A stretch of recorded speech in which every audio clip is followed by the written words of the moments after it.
pense que dans ma personnalité, on va dire, il y a 80% de structuré, méthodique, organisé. Et puis, il y a 20% plutôt d'animal de compétition. Nous, le staff pour la Summer League, c'était à peu près 80 personnes. 80 personnes pour une équipe? À Vegas, ouais. Quand on est à Vegas, il y a 80 personnes autour de l'équipe. Le très haut niveau aujourd'hui, si on regarde que le basket européen, nous, on a un bon exemple en France. Nando, il a été 3 fois MVP, si je ne me trompe pas, de l'Euroleague.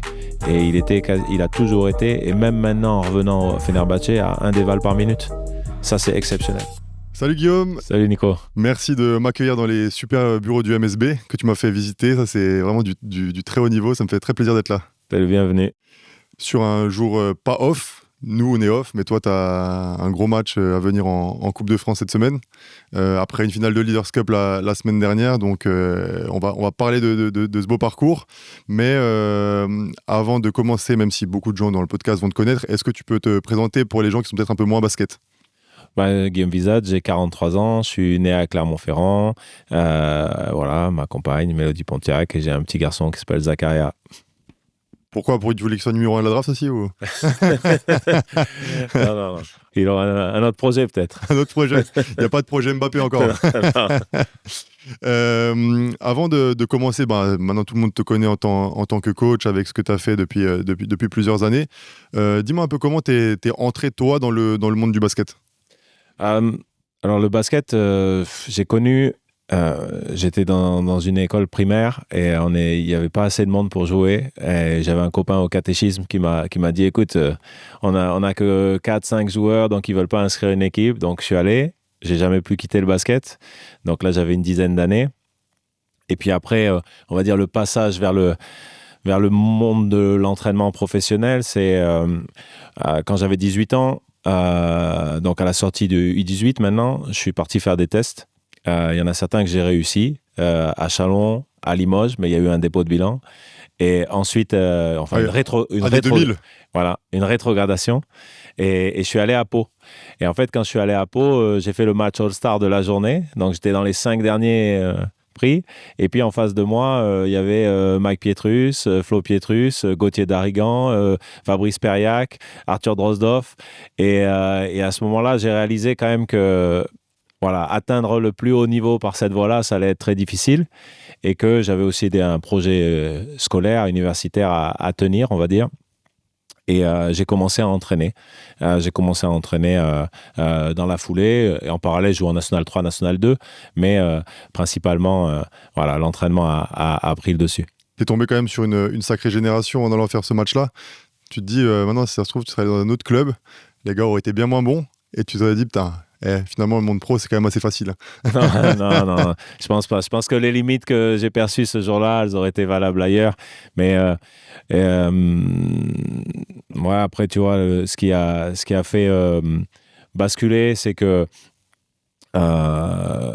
l'entraînement au quotidien, avec des gamins au début, l'école de basket, etc. Sur Clermont toujours alors? Transmission, ouais, dans un club qui s'appelle Vic-le-Comte. Okay.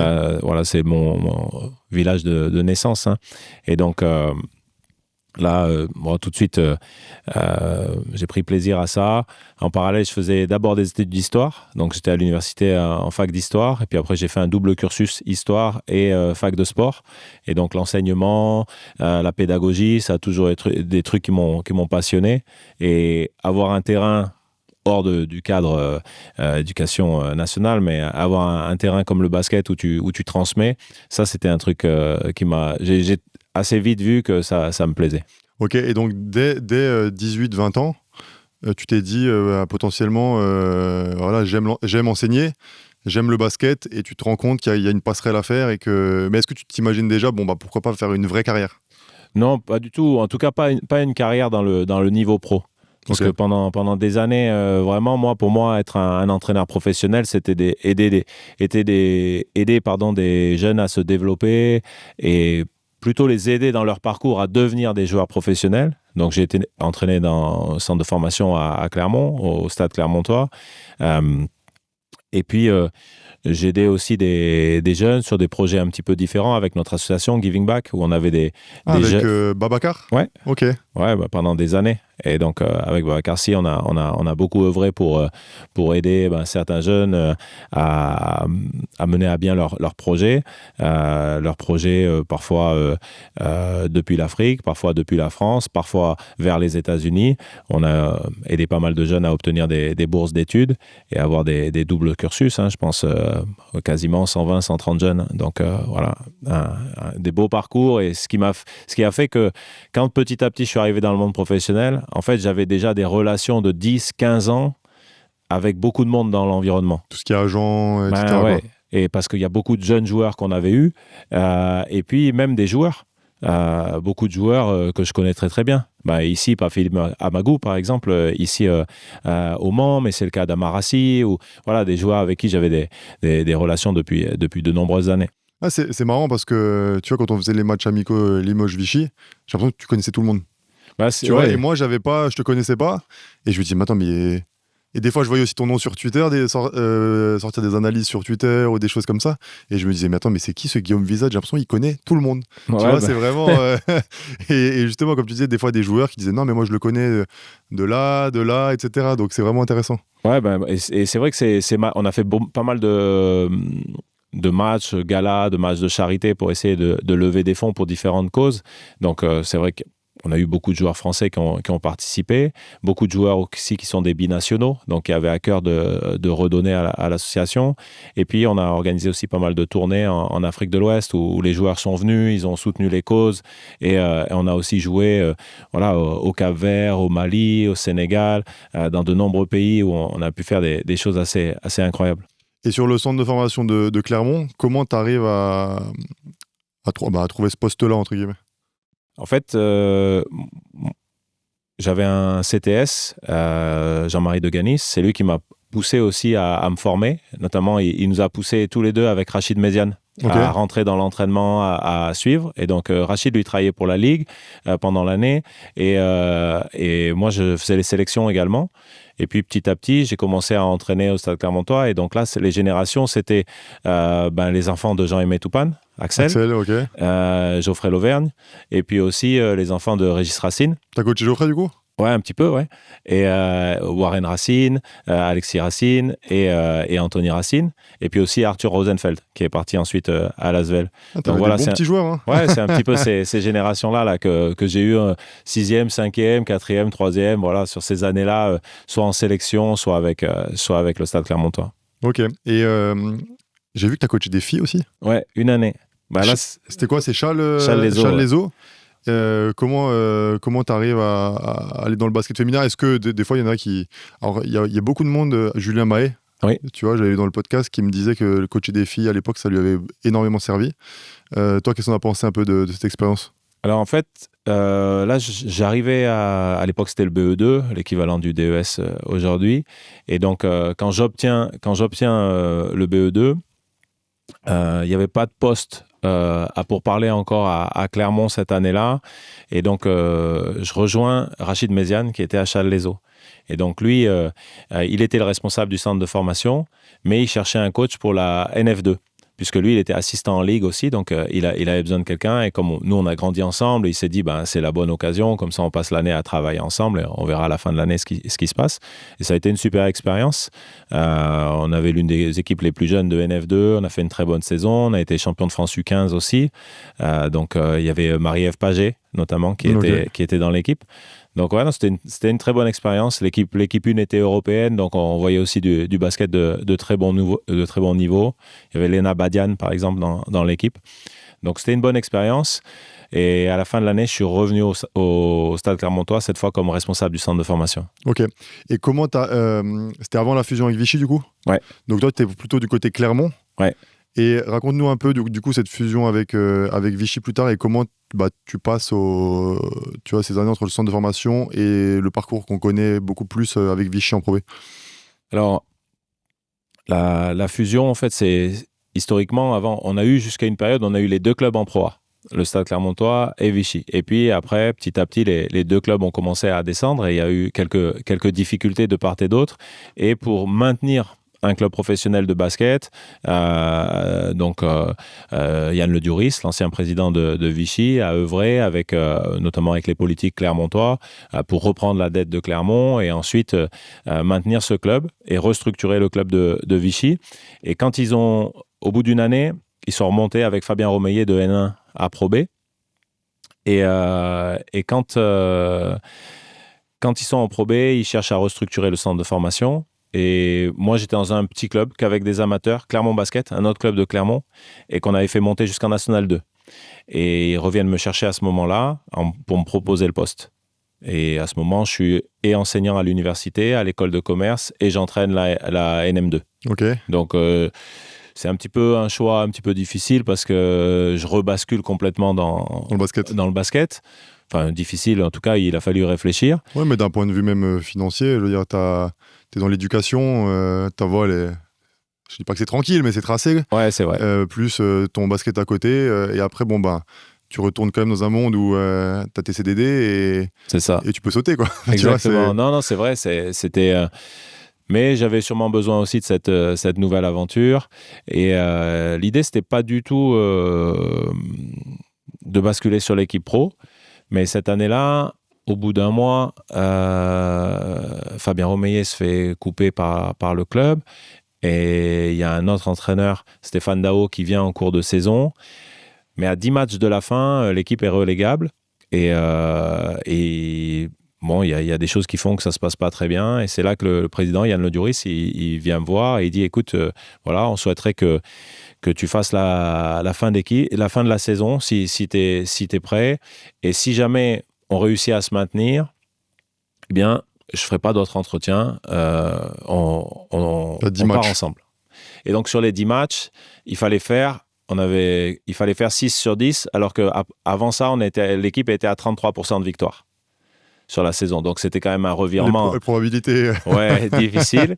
Et le coup du sort, parce que quand même, il faut pousser un peu la chance, mais sur le premier match à domicile, on reçoit Lille de Jean-Marc Dupraz et on gagne au buzzer à 0.8. On a une touche. On fait un peu une touche un peu à la winner avec un flair. Ouais. Et c'est Reda El Amrani qui fait la passe. Et c'est Carlo Naembo qui met un tir qui fait lever la salle. Et finalement, l'histoire commence comme ça. Et on finit par se maintenir sur une défense cette fois, sur un buzzer raté de Blois. Eux, ils ratent les playoffs cette année-là à cause de ce tir raté. Et nous, on serait maintenu quoi qu'il arrive, mais on se maintient comme ça, 6 sur 10. Et dès le lendemain, le président il a complètement tenu ses mots, quoi. Il a dit, non, mais on commence à travailler ensemble sur l'année suivante. Donc, si on est aujourd'hui au Mans, c'est grâce à Carlo Naembo. Exactement. Ouais. Une famille qui œuvre beaucoup pour le basket. Ouais, j'adore Carl, c'est un super gars. Tu vois, j'avais même pas, j'avais oublié qu'il avait joué à Vichy, tu vois. Il était pigiste en fait. On avait il y a une petite astérisque sur l'histoire, c'est qu'en même temps qu'on a ces 10 matchs à faire, on avait un meneur américain, Dustin Ware, et qui est blessé à ce moment-là. Donc on n'a pas de meneur américain. Et donc, c'est pour ça que Carl vient à ce moment-là nous rejoindre. Ok. Et donc là, tu commences pour de bon, entre guillemets, enfin, même si les derniers matchs, il faut gagner 6, t'es déjà bien dans l'aventure. Mais là, du coup, tu re-signes quoi? C'est 1 ou 2 ans derrière? 2 ans, ouais. 2 ans derrière. Là, tu peux vraiment construire ton équipe. Quand je t'avais vu au All-Star Game, tu m'as quand même dit qu'à Vichy, tu faisais beaucoup de choses. Il n'y avait pas forcément de directeur sportif, etc. Comment, toi, tu vis cette première intersaison? Parce qu'entre être dans l'entourage, dans l'encadrement du groupe, mais là, c'est vraiment toi qui es en charge, qui peut choisir tes joueurs, etc. Comment tu vis cette première intersaison? Là-dessus, j'ai été épaulé. Déjà, la première épaule que j'amène avec moi, c'est un de mes meilleurs amis, David Melody, qui rejoint le club en fait en même temps que j'arrive en tant qu'entraîneur. Et donc, lui, avec son passé de joueur, etc. Légende de Vichy. Voilà, et de Clermont. Il a fait monter Clermont, il a fait monter Vichy, il a fait monter Dijon. Tous les clubs dans lesquels il a été ont toujours tenu leurs objectifs. Ça fait partie des joueurs du championnat ultra discrets, ultra précieux, respectés par tous, je pense. Oui, et puis un défenseur assez hors dur, norme. Dur. Même ici, il a fait passer des mauvaises soirées à des Warwick Spencer, et pourtant, c'était pas évident. Et donc, David qui était avec moi, et puis un jeune assistant aussi, Jonathan Nebou, qui est à Bourg-en-Bresse aujourd'hui. Ok. Et donc, finalement, à tous les trois, on s'est vraiment resserrés.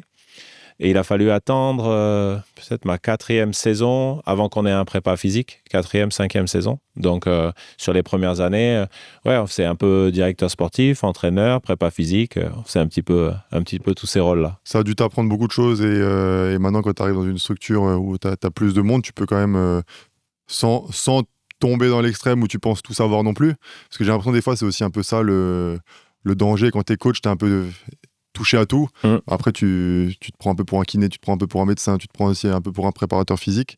Mais au moins, tu arrives quand même à avoir certaines bases et pouvoir superviser, quoi. Ouais, il faut qu'on soit généraliste, qu'on soit capable de discuter avec tout le monde. Mais évidemment, les zones de responsabilité, les prises de décision, il faut qu'elles soient faites par des experts. Tu mentionnais le médical. Évidemment que, à force d'avoir des années, il y a des choses sur lesquelles on a des repères, mais c'est des repères de maquignon, quoi, d'observateur. Le sachant, c'est le médecin, c'est le chirurgien, c'est le kiné au quotidien. Et puis c'est pareil sur la direction sportive. C'est vrai que le fait de changer de dimension, d'être ici avec Vincent, quelqu'un qui est aussi expert dans ce domaine-là, ça me permet d'approfondir les choses, d'avoir une connaissance plus fine, et puis aussi d'avoir certains sujets où c'est pas moi qui suis en première ligne.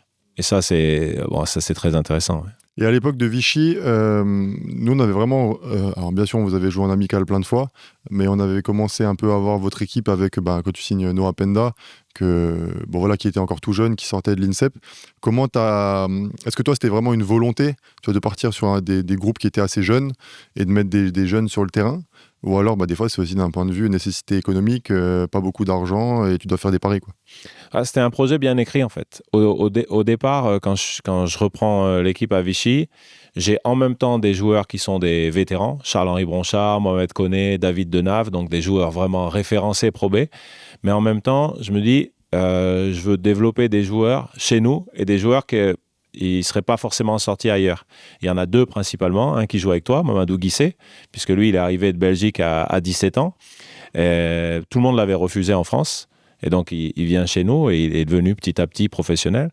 Et puis, Serge Mourtala, un jeune qui était aussi dans des divisions très inférieures en Espagne et qui vient chez nous et qui, voilà, là, il est à 9 saisons au club à Vichy actuellement. Donc, c'était de dire, en même temps, il faut qu'on maintienne le club dans un niveau de performance, mais en même temps, il faut qu'on développe cette capacité.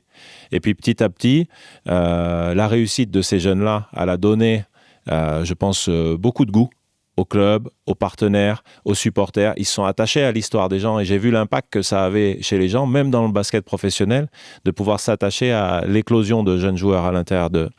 Que tu arrives à garder en plus. Que tu arrives à les garder, à les fidéliser. Et puis du coup, l'histoire, elle se raconte à travers eux.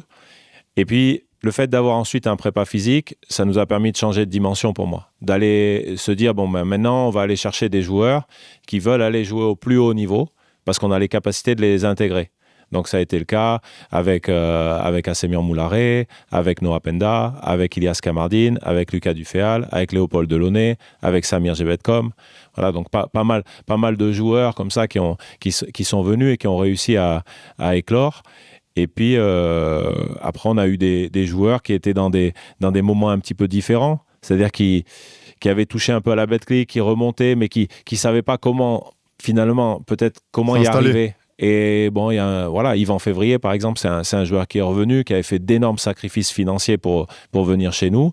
Et l'idée, c'était vraiment de l'aider. Bon, depuis, il a fait 3 pleines saisons en Betclic. Donc, c'est un beau projet. C'est un beau projet. Ouais. Et quand tu fais tes belles saisons avec Vichy, je pense que dans un championnat et dans un écosystème où souvent on aime bien la nouveauté. Tu vois, et je pense que tu as les clubs de Betclic qui devaient commencer à se dire sur des jeunes, des coachs français, tu vois, que tu devais être intéressant. Tu as dû avoir des propositions avant d'accepter celles du Mans, peut-être les années d'avant. T'en es où dans ton projet de, je prends la première opportunité de monter, ou alors à Vichy, soit je finis le cycle parce que j'ai commencé quelque chose avec des jeunes, notamment, je pense que tu t'es aussi engagé auprès de certains jeunes, ou alors même toi en tant que coach, je me sens peut-être pas encore forcément encore prêt et j'ai encore envie de passer des saisons dans un cadre que je connais bien, quoi. Alors, déjà, statistiquement, il n'y a quasiment aucun nouveau coach qui arrive en Betclic depuis la Pro B sur toute l'histoire de la LNB. Il y en a, c'est famélique. Okay. Et les seuls qui y arrivent, souvent, c'est parce qu'ils ont fait monter leur équipe. Si on enlève ceux qui ont fait monter leur équipe, là, c'est vraiment ultra marginal. Okay. Et ensuite, moi, j'ai eu aucune autre proposition que celle du Mans. C'est vrai ? Ferme. Ah ouais, okay. Aucune vraie proposition que celle du Mans. Mais je ne sais pas si c'est un mais en tout cas, j'ai une explication, une partie d'explication. J'avais pas d'agent jusqu'à mon dernier contrat avec Vichy. Donc, j'ai fait la fin de saison, 2 ans, 3 ans et 2 ans à nouveau. Et c'est qu'au début de mon dernier contrat, des 2 dernières années, que là, j'ai, en discutant avec certains agents qui me parlaient déjà, dit, bon, voilà, à partir de là, je veux travailler avec quelqu'un. Donc, j'ai choisi Guillaume Althofer de YouFirst. Et on a commencé à écrire un plan pour dire, ben voilà, dans 2 ans, voilà où on veut être. Et sans faire de discours prophétique, mais on avait ciblé certains clubs et dans le premier tiers, Le Mans était là. En se disant, il y a des choses sur lesquelles on se ressemble, peut-être on peut s'accorder et peut-être qu'on peut voir, est-ce qu'il y aura quelque chose. Ce qui nous a facilité la tâche, c'est que en fait, Le Mans a regardé beaucoup de nos joueurs. Le premier, c'est Léopold Delaunay. Donc du coup, Vincent, il regardait tous les matchs de Léo. Et ça a été un premier point d'accroche. Parce que une saison, et la deuxième saison, il a commencé à regarder Noah Penda. Okay. Et donc, il commençait à regarder tous les week-ends un match de Vichy. Et finalement, il a commencé à s'attacher à moi en regardant certains joueurs. Et quand il y a eu la situation avec Elric et que de part et d'autre, ils ont décidé de ne pas renouveler le contrat, assez tôt, au mois de février, ils ont pris accroche avec moi. Et donc, après un premier entretien, on a discuté après avec le président, etc. Et ça s'est fait comme ça. Et d'ailleurs, quand tu signes aussi tôt dans un autre club en février, comment tu arrives encore à rester, tu vois, 100% je pense pas que tu es le seul coach ou même le seul joueur, c'est différent parce qu'au final, tu joues au basket, tu n'as pas besoin de construire une équipe, etc.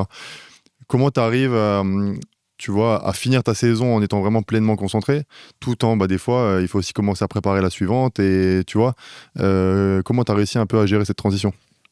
Alors, je me suis beaucoup interrogé parce que c'était très tôt et à ce moment-là, on est 2e du championnat avec Vichy. On vient de gagner la Leaders Cup et même si on peut pas l'affirmer, mais on a envie de jouer le coup jusqu'au bout et ça se voit dans les yeux des gens, etc. Et puis tu peux pas les décevoir. Et puis l'équipe qu'on a sur le terrain, elle va jamais tricher. Donc on a pris le parti de le dire le plus tôt possible. À partir du moment où on avait le contrôle de la communication avec le club, etc., on s'est aligné entre le club de Vichy, le club du Mans et moi, ce qui m'a permis d'être le plus clair possible, d'en parler le plus tôt possible avec les joueurs. Et puis, c'était assez facile pour eux de l'entendre parce qu'ils étaient un petit peu dans la même démarche. C'est-à-dire qu'on était une équipe, on avait peut-être 22 ans de moyenne d'âge, et il y avait beaucoup de joueurs qui cherchaient à aller au niveau du dessus. Donc finalement, pour eux, ils voyaient dans cette signature-là une part de leur réussite aussi, et peut-être une part de l'espoir du chemin qu'ils allaient prendre. Ouais, voilà, c'est ça. Ouais, puis je pense que c'est la meilleure chose à faire. Tout se sait dans ce milieu, et je pense qu'il n'y a rien de pire qu'un coach qui dit à tout le monde restez concentré et pensez pas à l'année prochaine. Et tu sais que lui, il a signé, mais il te le dit pas, tu vois. Et donc tu te dis c'est facile. Alors que là, au moins, c'est clair et net. On en a parlé une bonne fois pour toutes, et on se remet au travail, et voilà quoi. Et c'est un peu aussi une éducation pour les jeunes joueurs parce que évidemment qu'on vit le moment présent et on travaille pour le moment présent, mais on doit être en capacité de s'occuper de nos intérêts, que ce soit nos intérêts financiers, économiques, sportifs, sur ce qui va se passer après. Parce que, comme tu le dis, 1 an de contrat, 2 ans de contrat, c'est des laps de temps qui sont très très courts. Donc si on n'est pas capable de regarder plus loin que ça, on n'ira nulle part. Et puis l'ambition, ça fait partie du métier. Bien sûr. Toujours vouloir aller. Moi, quand je demande à un jeune et qu'il me dit... je sais s'il me donne une réponse, tu vois, s'il me dit simplement je suis bien où je suis, que ce soit à Limoges, que ce soit Mulhouse, enfin tu vois, que ce soit même Le Mans maintenant. Je veux dire, t'as un jeune qui est talentueux, il dit non mais j'adore Le Mans. Tu peux adorer Le Mans, mais t'as aussi le droit de vouloir aller plus haut. Bien sûr. C'est pas l'un n'empêche pas l'autre en fait. Absolument. Et ça c'est super important, je pense. Et on peut l'exprimer. Et là-dessus, la parole s'est bien libérée. Je pense que tout le monde est plus à l'écoute de ça. Avant, c'était très décrié chez les joueurs, et notamment chez les jeunes joueurs, quand ils affirmaient leurs ambitions. Aujourd'hui, je pense que l'environnement est beaucoup plus à l'écoute. Et quand tu arrives au Mans, là, bon, bah, tu es quand même en Betclic, dans un bon club, tu passes aussi sur un budget qui est largement supérieur. Est-ce qu'à Vichy, tu vois, tu avais construit une certaine équipe par rapport à des profils de joueurs. Là, quand tu arrives au Mans, est-ce que tu te dis, bon, bah, je veux exactement refaire pareil, ou alors tu as déjà des joueurs sous contrat, des joueurs aussi d'un talent supérieur? Comment tu arrives un peu à... Enfin, tu vois, moi, je me dis, putain, je suis à ta place, tu dois avoir plein de pensées, tu vois, comment je vais faire, comment je vais l'articuler. Donc, c'est un peu c'est un bon choix à faire. Je veux dire, tu as plus d'argent, tu as des joueurs de talent, mais ça doit pas être simple non plus au début, quoi. Non, mais tu fonctionnes toujours un peu pareil. C'est-à-dire que tu fais un peu ton équipe rêvée, puis ensuite tes souhaits, et puis ensuite ce qui est réaliste. Et le réaliste, c'est, comme tu dis, il faut d'abord observer ce qui se passe dans l'environnement.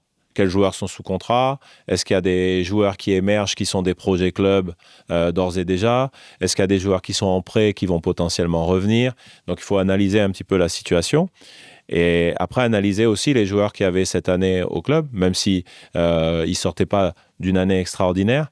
Il y avait des joueurs qui montraient quand même certaines capacités. Et donc, se dire, on va peut-être pas essayer de repartir de zéro.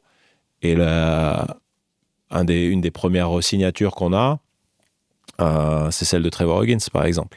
Et ça, c'est quand même un déclencheur de choses positives. Parce que tu trouves directement un joueur qui est en capacité de faire la différence. Même s'il avait été plus uniquement dans le tir sur sa première saison, on voyait bien que c'est un joueur qui allait s'imposer et devenir un très bon joueur de Betclic et qui, potentiellement, va partir vers le très haut niveau européen. Mais ça, tu le voyais dès le début? Dès que tu signes, tu te dis ça, c'est un joueur que j'ai vraiment envie de garder, parce que sur sa première année, c'était Devontae Jones qui avait fait une super année. Ouais. Et du coup, il lui devait peut-être être un peu plus caché. Ouais. Mais tu vois, alors que je sais, quand il avait signé, il venait de G-League, tout le monde était un gros joueur, etc.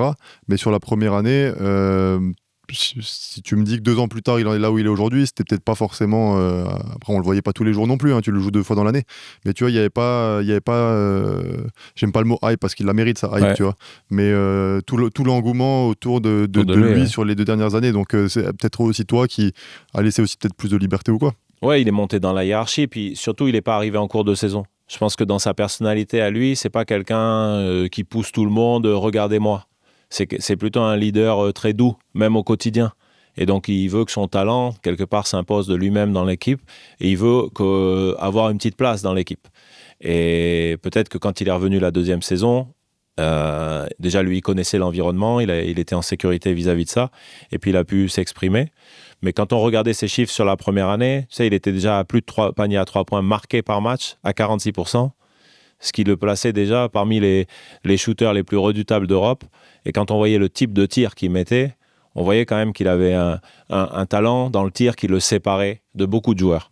Et donc, comme on sait que c'est très difficile de recruter sur ce poste-là, on n'avait pas de Coupe d'Europe la première année, comme on était OK sur le plan humain, que le joueur il avait le talent qu'on recherchait à ce poste-là, on en a fait une priorité. Et quand tu arrives, parce que je crois que vous commencez la saison à 0-2 ou quelque chose comme ça, qu'est-ce qui se passe dans ta tête, tu vois, en tant que coach à ce niveau-là? On sait que tu es très vite jugé sur le court terme, tu gagnes les 2 premiers matchs, tu es des limites déjà champion de France, tu perds les 2 premiers, bon, ça peut très vite, il a peut-être pas le niveau pour coacher à ce niveau-là. Toi, dans ta tête, qu'est-ce qui se passe à ce moment-là? Moi, à ce moment-là, je suis dans le process de travail, j'ai pas de doute, mais ce qui m'a le plus aidé, c'est l'environnement ici. C'est la stabilité. C'est-à-dire que personne n'a cligné des yeux quand on était à 0-2. On savait qu'on débutait à Lasvel.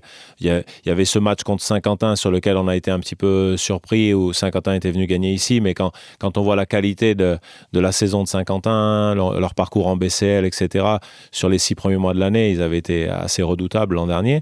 Donc, mais c'est vrai que le fait que le club, lui, soit sûr de son choix et au contraire, soit plutôt dans le soutien, ne se pose pas 1000 questions. Il n'y avait pas du tout de questions, de remise en question des joueurs qu'on avait signés ou ce genre de choses à ce moment-là. À ce moment-là, tout le monde était vraiment aligné pour travailler. 0-2. Hein. Oui, c'est pas 0-10 ouais, non plus. Je joue à Limoges. Hein. T'es contaminé. On parle souvent, tu demandes beaucoup d'efforts de tes joueurs, mais des fois je trouve ça un peu réducteur. Tu vois, on parle beaucoup d'efforts, mais tu demandes aussi beaucoup de tête. Parle-nous un peu de comment tu articules ton équipe, tu vois, notamment par exemple un joueur comme Will Yeguet, tu vois, qui est un peu un deuxième meneur sur le terrain. Tu as souvent des grands qui ont des qualités de passe. Parle-nous un peu de cette partie-là dans ton jeu, ce que tu recherches sur le QI basket, etc. Sur le plan des intérieurs, ce que j'aime beaucoup, c'est que les intérieurs soient des connecteurs. Et je trouve que leur rôle, quand on l'utilise comme finisseur, c'est un rôle très stressant. Parce que quand on regarde le nombre de secondes qu'ils ont la balle dans les mains, c'est une situation qui peut être très problématique. Et quand le joueur il perd un petit peu d'explosivité ou de capacité à finir au cercle, sa rentabilité, elle devient bien moindre. Et toutes les années que j'ai eues avec Charles-Henri Bronchard et Mohamed Koné, ça m'a beaucoup aidé à se dire, mais comment on va se réinventer chaque année ? Comment je vais faire pour quelqu'un qui a 15, 18 saisons LNB, il prenne encore du plaisir au quotidien, et pour moi, il fallait continuer le développement. Donc, il fallait toujours chercher des choses sur lesquelles on allait leur demander un petit peu plus. Donc, les situations de main à main, les enchaînements d'actions, de prendre des rebonds, sortir la balle sur 1, 2, 3 dribbles, peut-être même parfois monter la balle et débuter des situations, jouer autour des grenades, autour du post-up, pour enrichir toutes ces situations-là. Et donc, c'est vrai qu'en observant Wilfried, quand j'arrive ici, je vois très vite cette qualité. Et puis, je me rappelais beaucoup des années au Mans où il jouait presque comme un 4 et il passait beaucoup la balle dans les airs et où il avait cette qualité finalement et cette appétence à jouer. Et donc, il est devenu une plaque tournante un peu de notre jeu. Et ce qui pousse un autre versant du jeu à se redévelopper, c'est le jeu sans ballon. Parce que quand on a des grands qui débloquent la passe et qui sont capables de prendre des initiatives dans la passe, c'est plus facile de mettre les joueurs en mouvement autour d'eux et de régénérer des situations de backdoor, etc. Et des situations où on va plus sur la lecture de jeu. Donc, oui, des fois, et tu as raison, quand on parle de basket et d'intensité, je pense qu'on met beaucoup ça sur le compte de l'énergie. Mais dans l'intensité, il y a aussi la vitesse de prise de décision, la qualité des déplacements, la capacité à répéter les déplacements. Et là-dessus, on travaille beaucoup. On travaille beaucoup au quotidien. Des fois, c'est un peu réducteur. Bon, t'as perdu, tu t'es pas donné.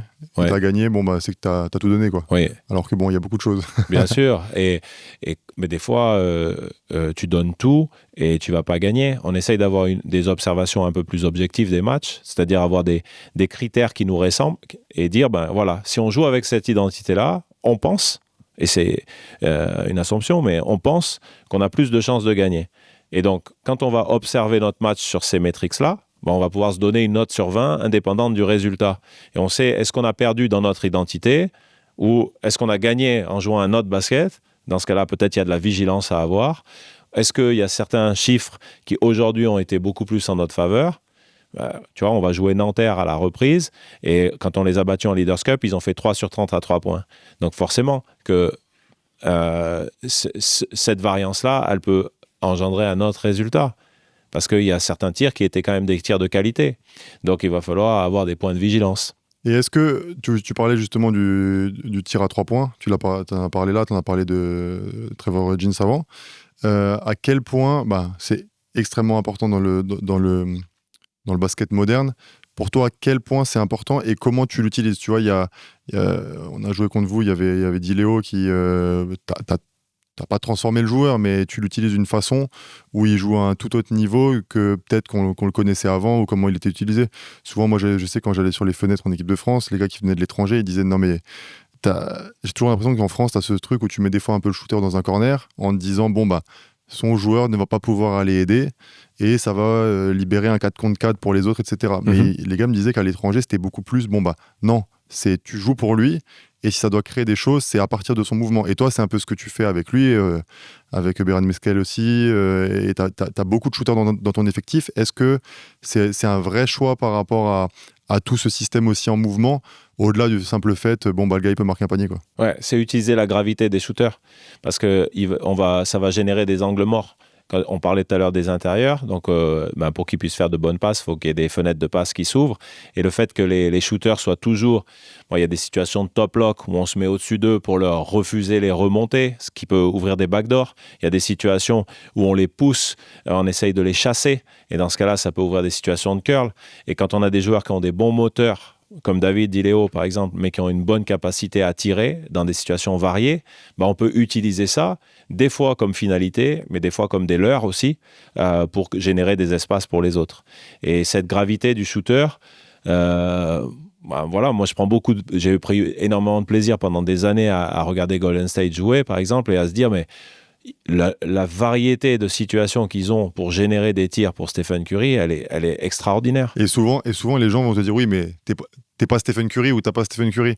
Mais si eux arrivent à trouver des shoots avec un jeu collectif pour le mec où il y a vraiment la terre entière qui a les yeux rivés sur lui et qui veut l'empêcher de shooter, c'est que toi, pour des gars qui sont moins surveillés, tu dois réussir à en trouver avec aussi cette gravité et ce jeu en mouvement, quoi. C'est ça. Et puis, les joueurs qui sont en face aussi sont peut-être pas les défenseurs NBA aussi. Voilà. Donc, on joue à notre niveau, il y a des opportunités, il y a des choses qu'on voit chez les uns, on essaye de piquer ces choses-là. Et puis, je trouve que ce jeu-là, avec les shooters, il génère des émotions. Il génère aussi des émotions pour le public, etc. Parce que, et on voit que les joueurs, ils prennent plaisir. Donc, du coup, la qualité des courses, des déplacements, on voit qu'il y a de la générosité à l'intérieur.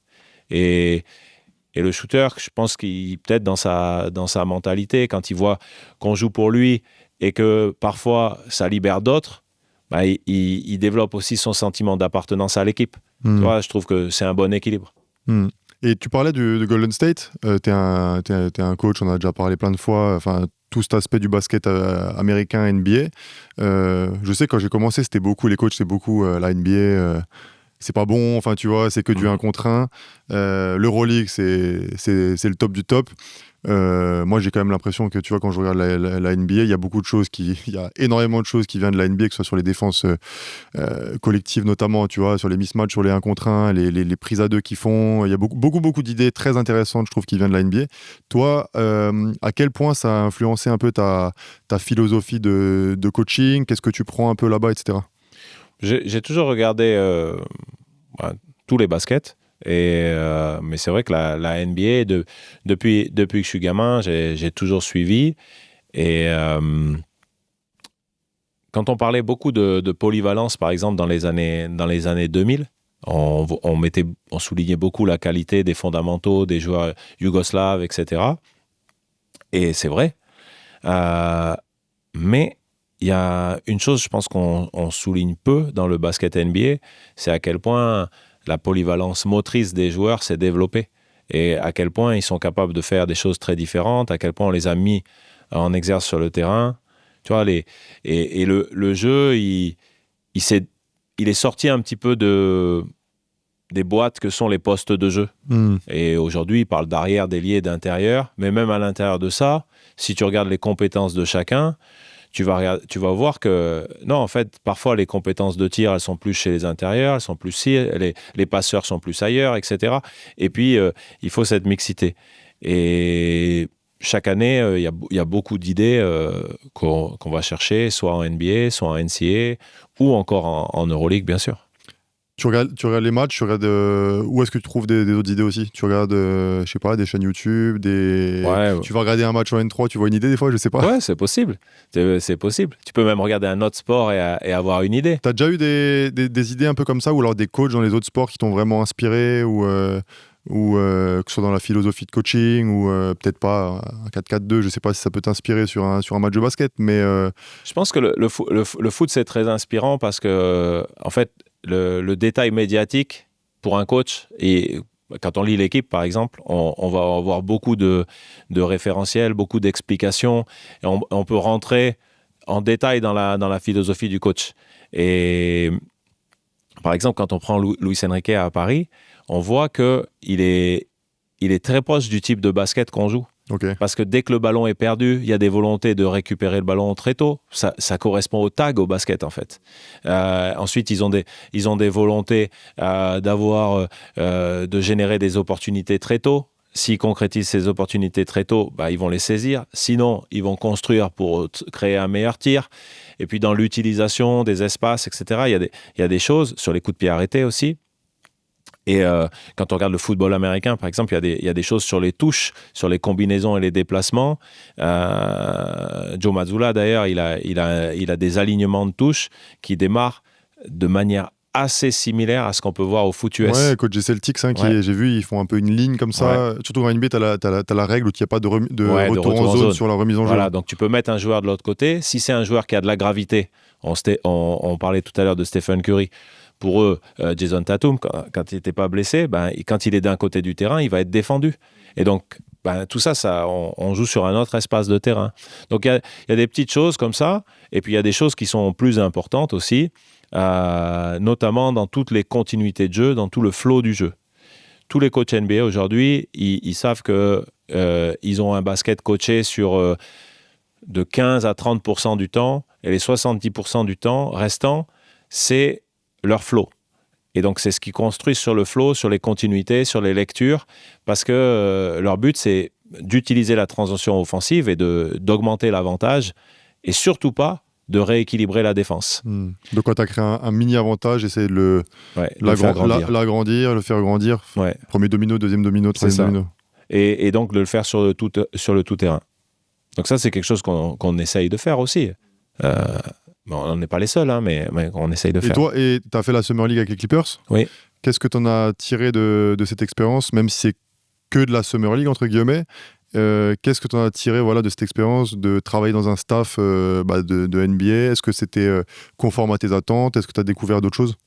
J'ai adoré le gigantisme du truc. Okay. C'est-à-dire que le staff, il y a tellement de monde que ça te fait t'interroger sur qui fait quoi, comment, à quel moment. Il y a combien de personnes à peu près?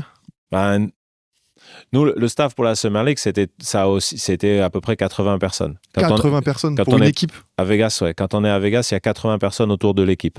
Et autour du terrain, alors qu'on est que l'équipe de Summer League, on est à peu près 25-30 personnes. Et il doit y avoir quelques emplois fictifs, non? Finalement. Pas tant que ça. En fait, c'est l'ultra-spécialisation.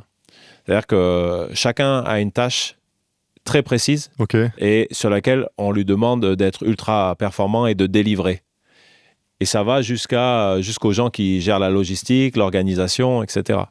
Par exemple, quand on arrive pour le shooting du matin, on n'utilise pas les salles, en tout cas à Vegas, ils n'utilisent pas les salles NBA. Donc on va dans un petit collège, une petite salle de high school.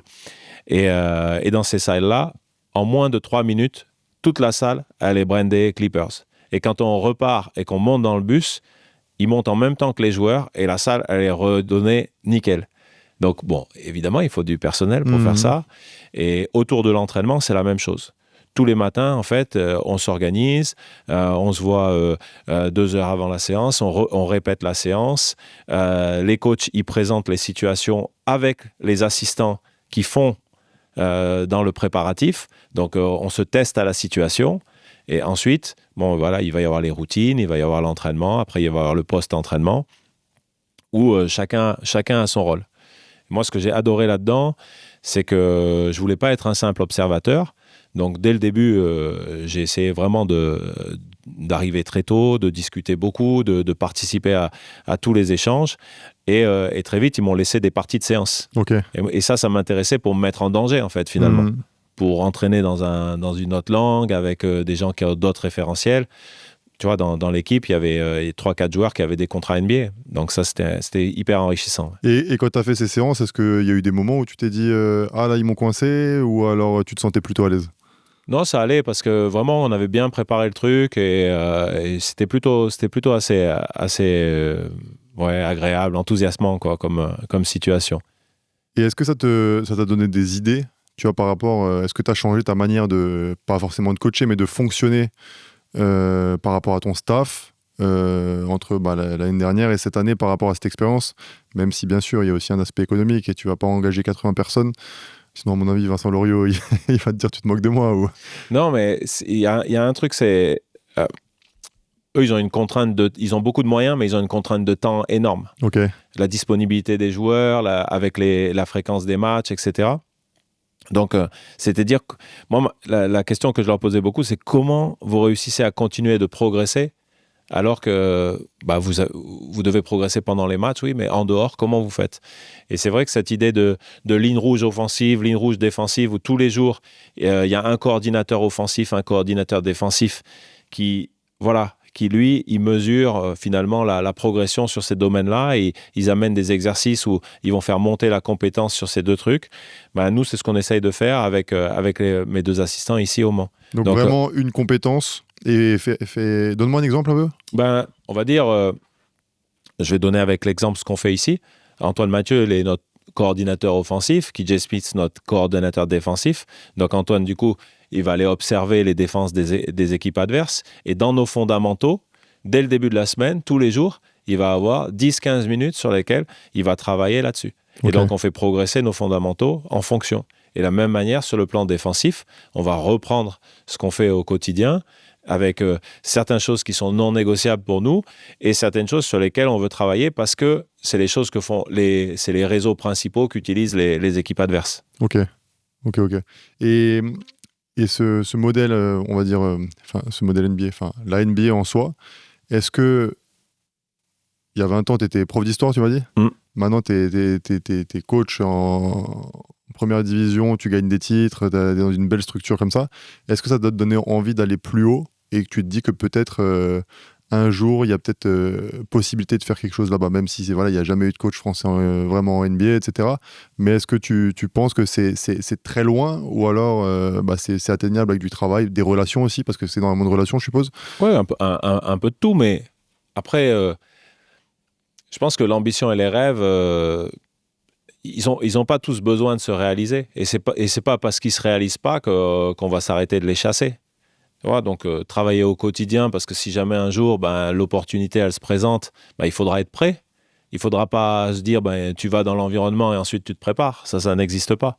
Dans la haute compétition, il faut arriver prêt. Sinon, tu restes pas dans ces environnements-là.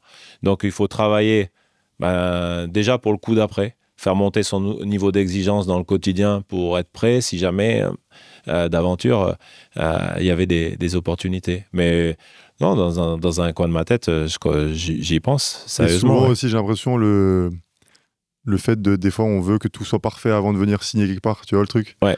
Il faut que je sois ça qui soit aligné, que lui me veuille, que tout le monde me veuille. Enfin non, en fait, ça n'existe pas. T'y vas et t'essaies comme t'as fait à Vichy, sur les dernières... C'est ça. Sur les derniers 10 matchs, je prends l'opportunité, c'est pas parfait, et j'essaie de survivre et on verra après. C'est un peu comme une langue étrangère. Tu sais, si tu attends de parler parfaitement avant d'engager une conversation avec quelqu'un, tu vas jamais te débrouiller.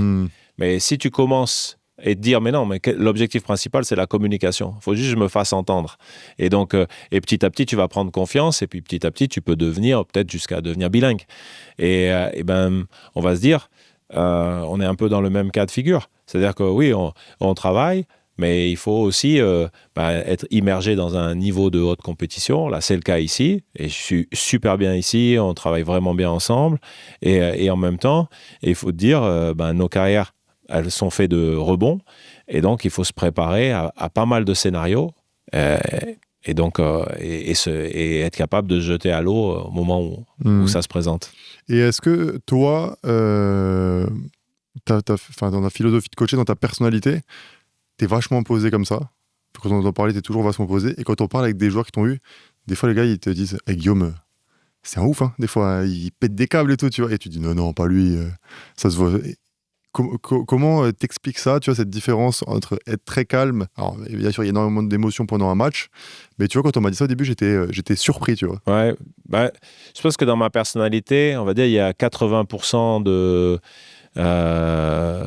structuré, méthodique, organisé, et puis il y a 20% plutôt d'animal de compétition. Et quand je suis dans la compétition, l'intensité que je demande aux gens, moi j'aime bien être avec eux à l'intérieur de ça. Et de temps en temps, ça fait des émotions qui sont pas toutes faciles à contrôler. Et parfois, peut-être on marche un peu sur la ligne dans la relation avec les joueurs. Mais par contre, je redeviens vite l'autre. C'est-à-dire que le match est terminé, on revient. Passer à autre chose, par contre, c'est vraiment quelque chose que je pense savoir faire assez vite. Mais par contre, en compétition, ça c'est sûr. Mais parce que j'essaye de pousser les gens à aller vers quelque chose qui, parfois, certains, ils n'ont pas conscience qu'ils peuvent aller chercher. Et la même chose pour moi. Et des fois, je me dis, il faut réussir à pousser des murs, à montrer que tu as confiance, à donner confiance. Et tu ne peux pas toujours le faire en ayant un encéphalogramme plat. C'est dur maintenant en 2026. Hein. Tu peux plus, comme à l'époque, tu vois, pousser. Tu vois, il faut pousser, mais que le gars soit aussi d'accord pour accepter. En tant que coach, ça doit être super dur maintenant. Hein. Je pense qu'à toutes les périodes, ça devait être dur. Il y a toujours des raisons, mais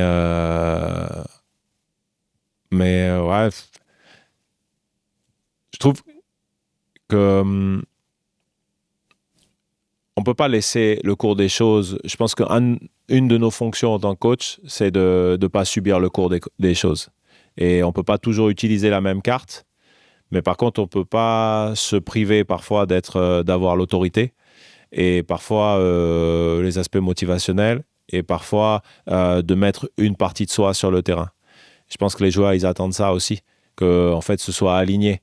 Si c'était complètement hors de ma personnalité et que c'était surjoué, ça sonnerait faux, quoi. Ouais, je pense que les gars, ils me suivraient pas.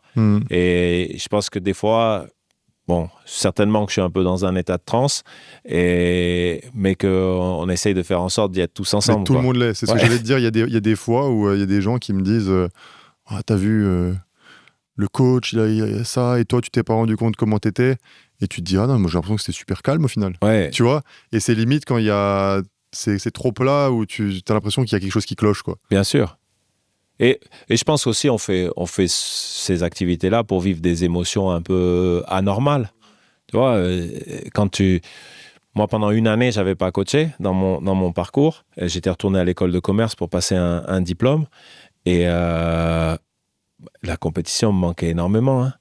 Et d'être dans ce moment intense, ça me manquait beaucoup.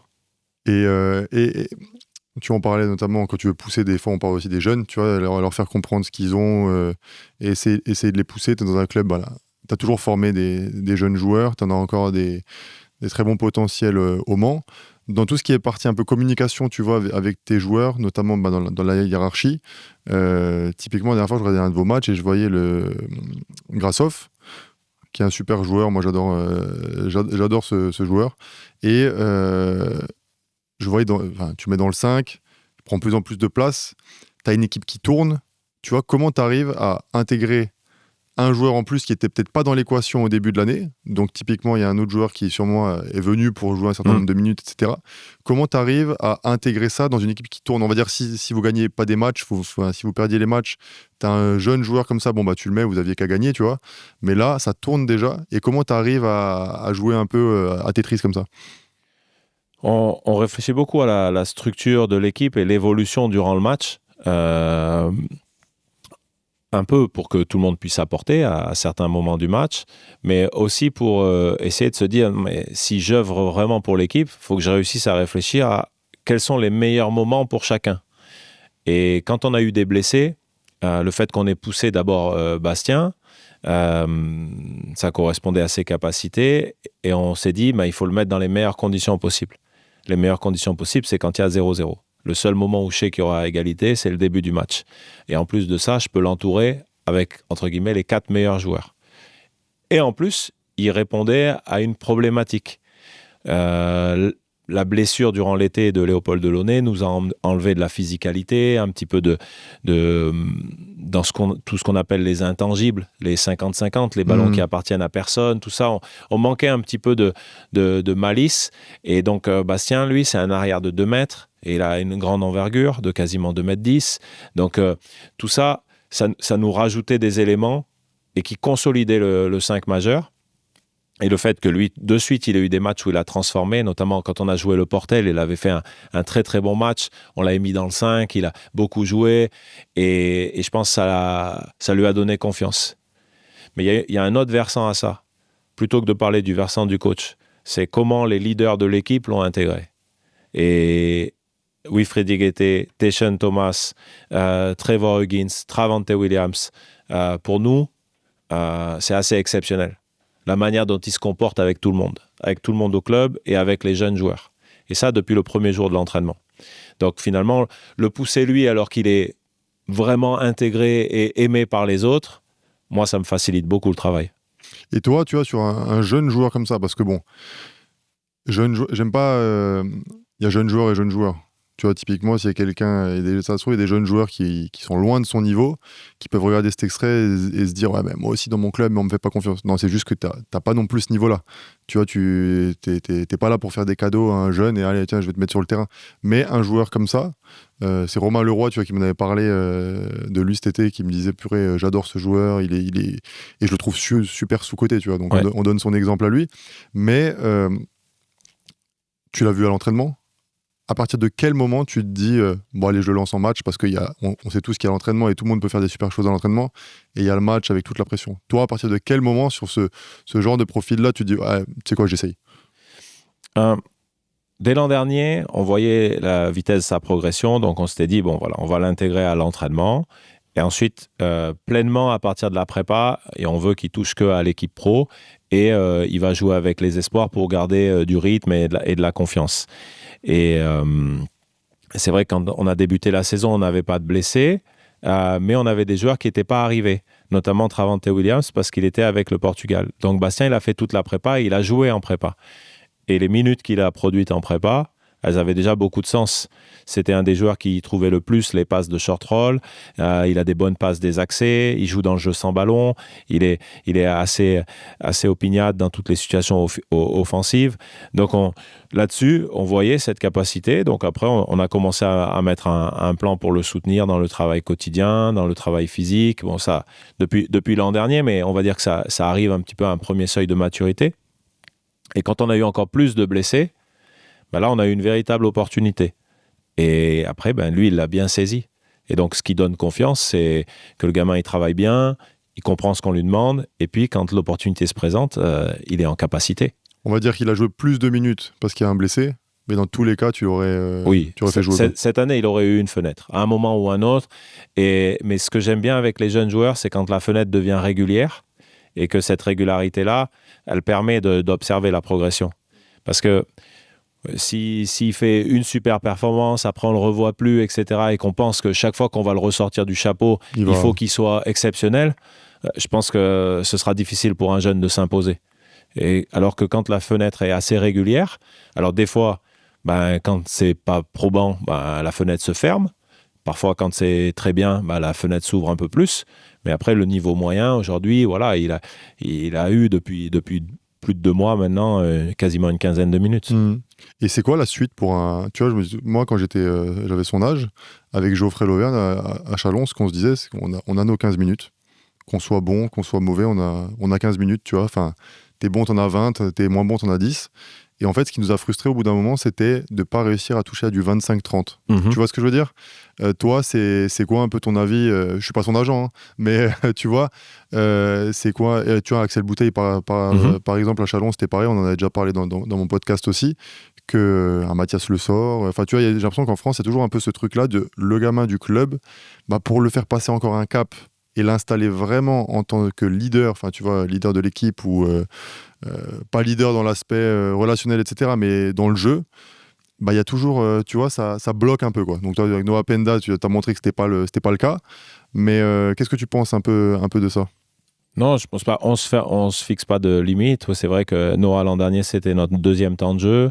Léopold Delaunay, c'était notre 4e temps de jeu. Et on va dire que lui, on va dire qu'il continue cette courbe-là. Et on ne le voit plus cette saison, mais il va reprendre cette courbe. Et puis, pour Bastien, lui, c'est l'idée de... Moi, j'aime pas trop le volume de minutes. Je préfère l'efficacité minutes. Et quelle intensité, et qu'est-ce qu'on produit dans ces minutes-là. Et je pense que lui, il faut qu'il devienne ultra productif. Le très haut niveau aujourd'hui, si on regarde que le basket européen, nous, on a un bon exemple en France. Nando, il a été 3 fois MVP, si je ne me trompe pas, de l'Euroleague. Et il a toujours été, et même maintenant, en revenant au Fenerbahçe, à 1 déval par minute. Ça, c'est exceptionnel. Et on peut l'être en étant des joueurs totalement différents. C'est-à-dire que Nando peut l'être et Mathias peut l'être. Et avec des caractéristiques, des habilités de jeu opposées. Mais ça, c'est un critère du très, très haut niveau. Et ce que j'aime bien inculquer ou pousser dans l'entraînement au quotidien, c'est ça. Et quand on parle d'intensité, si on veut l'observer dans les chiffres et l'individualiser, la production minute, elle est très importante. Et après, ça n'empêche pas que dans une équipe, il faut parfois aussi qu'il y ait 1, 2, 3 joueurs, qui aient peut-être un espace un petit peu différent que celui-ci. Cette année, par exemple, nous, on a Trevor Huggins et Tayshaun Thomas. Et parfois, ils peuvent avoir des variations dans leur production minute, mais parce qu'on sait aussi qu'ils peuvent avoir des fulgurances et que dans ces moments-là, on a besoin d'eux. Et tu parlais de chiffres, niveau data, stats avancées, etc. Est-ce que tu t'en sers? Je pense que tu t'en sers beaucoup. Qu'est-ce que tu regardes, toi, un peu en priorité? Là, tu me parlais de l'éval minute, mais qu'est-ce que tu regardes un peu, par exemple, sur l'aspect collectif et individuel? Moi, mon cheval de bataille en termes de data, c'est la bataille des possessions. C'est-à-dire, est-ce qu'on est capable de générer plus de possessions que l'adversaire? Et ensuite, qu'est-ce qu'on fait de ces possessions? Sur quelle possession on aurait pu mieux faire? Et quelle possession il faut qu'on reproduise? Donc ça, c'est ma réflexion quotidienne. Et c'est aussi comme ça qu'on essaye de construire une partie de notre modèle de recrutement. Dire qui est-ce qui peut nous faire gagner des possessions dans le basket qu'on veut jouer.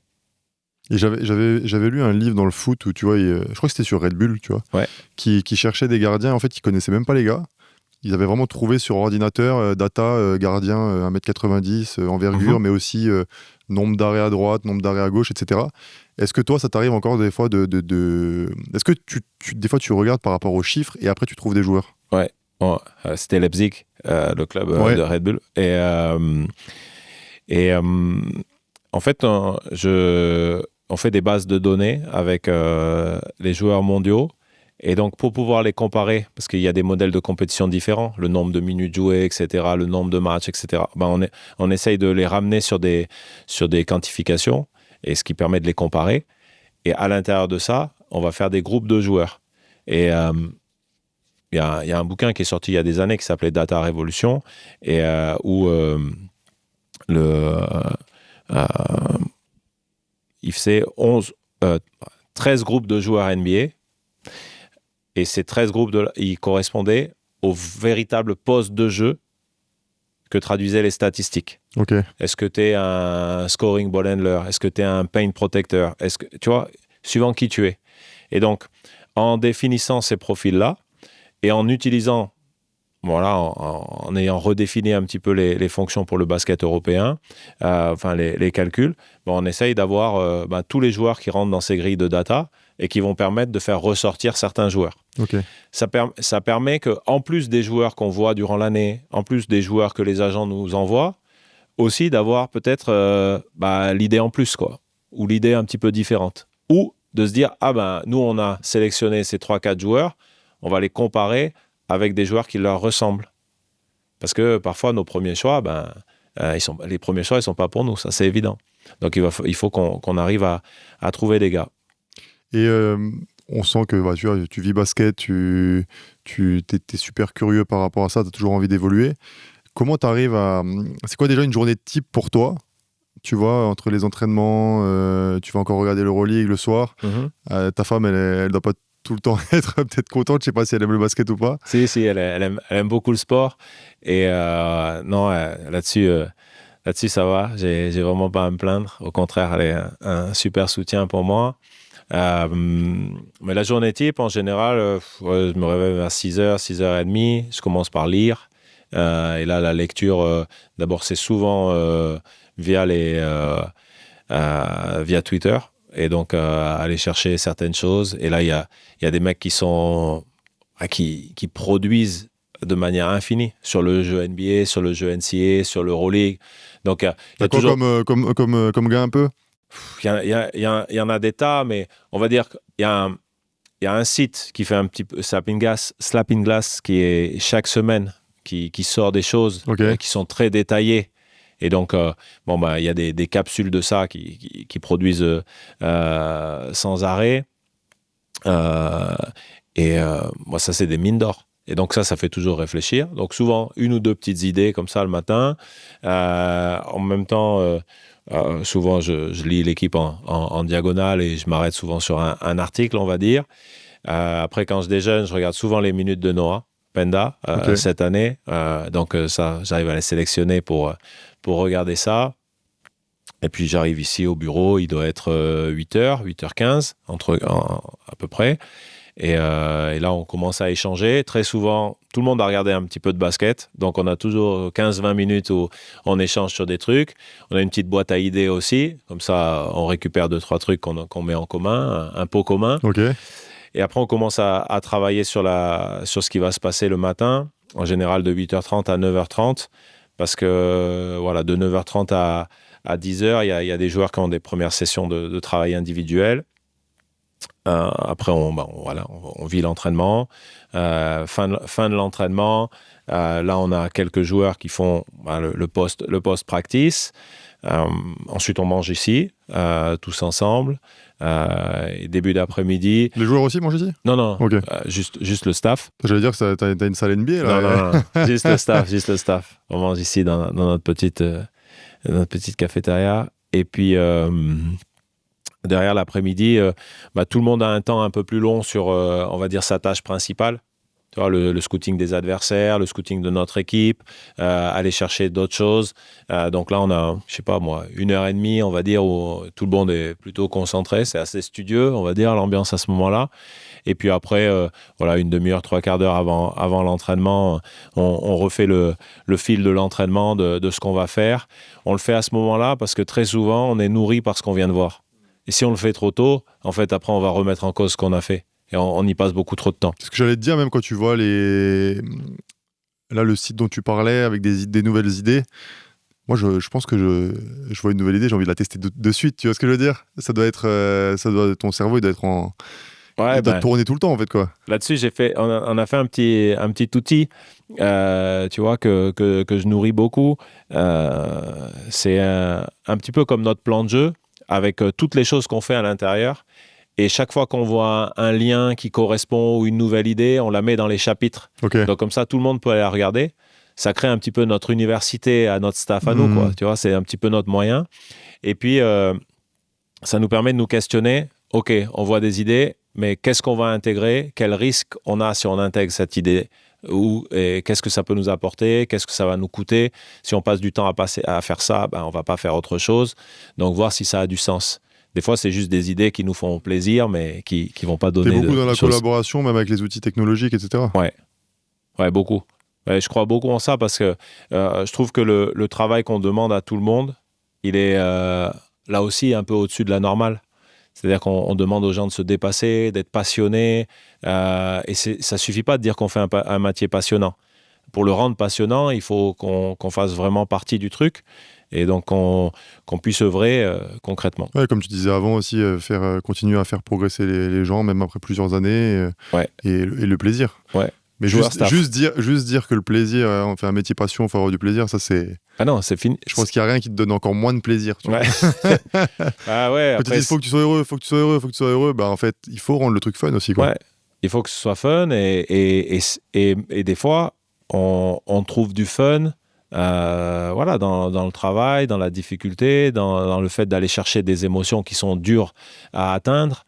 Et on sait que c'est le prix à payer pour avoir un moment de plaisir. Et même si parfois on chute au pied d'un objectif, il faut quand même que le quotidien il reste motivant, quoi. Et comment tu vois, pour terminer, comment tu vois ton évolution, tu vois, entre le Guillaume qui était à Vichy et le Guillaume maintenant au Mans? Et est-ce que tu arrives encore à prendre le recul nécessaire pour réaliser que tu as gagné une Leaders Cup, Si je dis pas de bêtises, vous avez fait finale de Coupe de France l'année dernière, finale de Leaders Cup, potentiellement en Coupe de France pour aller loin, vous avez fait les playoffs. Tu vois, est-ce que tu arrives à prendre le recul nécessaire pour te dire c'est bien, tu vois, et tu dois être quelqu'un qui en veut toujours plus, tu vois, donc quand même profiter, même si tu as quand même de l'ambition encore, quoi.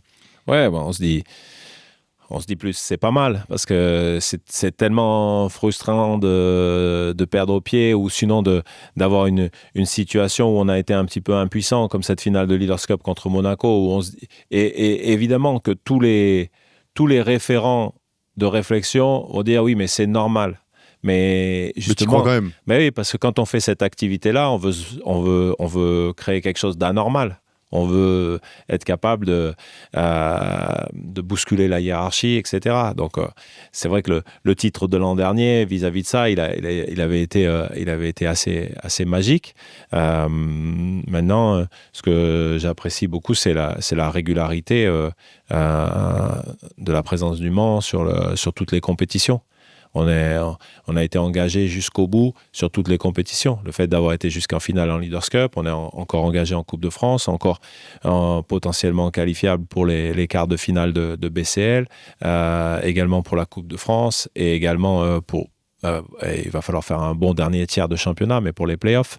Donc tout ça, là-dessus, voilà, c'est peut-être l'influence de mon passé de venir de Clermont, c'est Michelin, donc leur slogan, c'est la performance durable. Donc c'est de se dire, il faut toujours répéter, quoi. Ok. Bon, super intéressant. Merci Guillaume. Merci à toi. On fera épisode 2 quand tu seras coach NBA. Tu vas même trouver un petit poste. Il y a 150 personnes dans le staff. Tu peux même trouver un petit poste podcasteur en chef. Responsable du tir, non? Voilà, parfait, ça me va très bien. D'ailleurs, tu sais, quand j'étais aux Clippers, dernière anecdote, mais on avait un spécialiste du tir qui a joué en France. C'est qui? Qui a joué à Lasvel. Ah, tu m'en as parlé. Redis le nom. Ah ouais, c'est prénom, ça. Prénom. C'est ça le. Qui a joué à Lasvel. Non. Ouais. Laranaga. Ouais. Jay Laranaga. Ah, ouais, bien. C'est ça. Et son père est un grand coach aussi, non? Ouais, grand coach. Miami, Ohio. Ouais, il a pris sa retraite, donc maintenant il fait que des conférences, mais il a fait une carrière immense aux États-Unis. Ouais. Jay Laranaga, il jouait pour Greg Bonio, je crois. Ouais, absolument. Ouais, super. Voilà. Une bonne vie là. Voilà, c'est ça. Merci Guillaume. Salut Nico.